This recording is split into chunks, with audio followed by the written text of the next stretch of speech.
All right, one time, a few years ago, I was climbing Mount Whitney, which is the tallest mountain in the continental United States, about 14,500 feet. Climbing in the winter, it was like November, so it took about 3 days. The first time I did it was in the summer, and I just banged that out in one day. It's like 17 hours or something in the summer.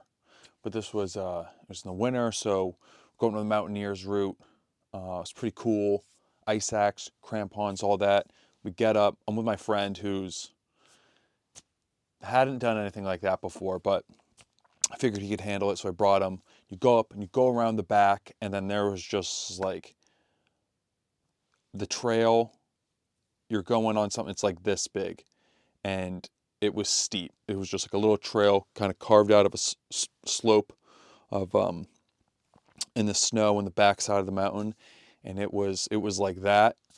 And you walked on that, and down to your right was about 25 feet of slope, and then just drop off, and you would have been in lots of trouble if you slipped and fell. And I was just like, let's turn around. I didn't really feel like my friend was real green with this stuff, and I just didn't really want the responsibility of him, something happening to him, and then having to answer to his family for that. But then I was like, yeah, it's getting late, bro. Let's probably not do that. Because he was kind of like questioning. I was like, yeah, I'm not going to push you to do that. That's pretty wild. It was just pretty intimidating. Um, just like a real good, if you slipped out or if that snow wasn't solid, it could have been really, really bad. But then he wanted to do it. So I was like, all right, let's do it. And I walked across, and you just kind of have to, one step at a time, just focus right in the steps in front of you and keep going, hope for the best. And then I turn around and I'm watching my dude coming. And then I was just like, just watching him take these steps. And he was a bigger dude, like tall dude. And so he weighed more than me.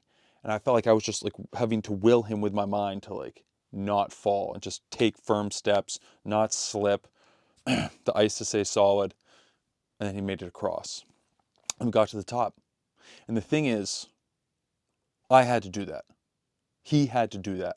You know, if we had just turned around, then we never would have achieved the summit. Or if we had helicoptered in, it doesn't count. Or if we'd done it in the summer, it's just a completely different experience. But that was the thing. It's like, to get there, I had to do it. He had to do it. And there's certain things in life that you have to do yourself, and nothing can, no amount of money or anyone helping you can, no one else can do it for you.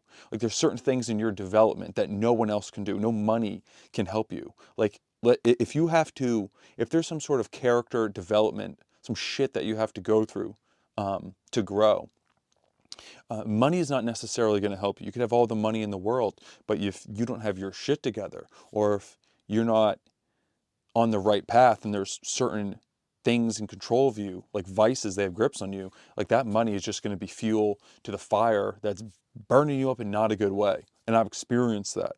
I've experienced having lots of stacks of cash, and it was not good. It was not healthy for me. It was detrimental. And there's certain things that you have to go through.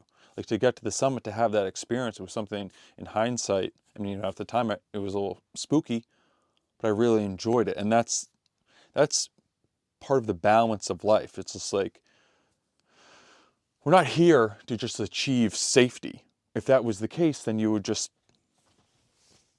sit in a room your whole life, boom, you achieve safety. But that's not the point. That's not why we're here. We're here to do stuff. And some things you just have to do yourself. And it's best that you figure out what that is and do it. Namaste.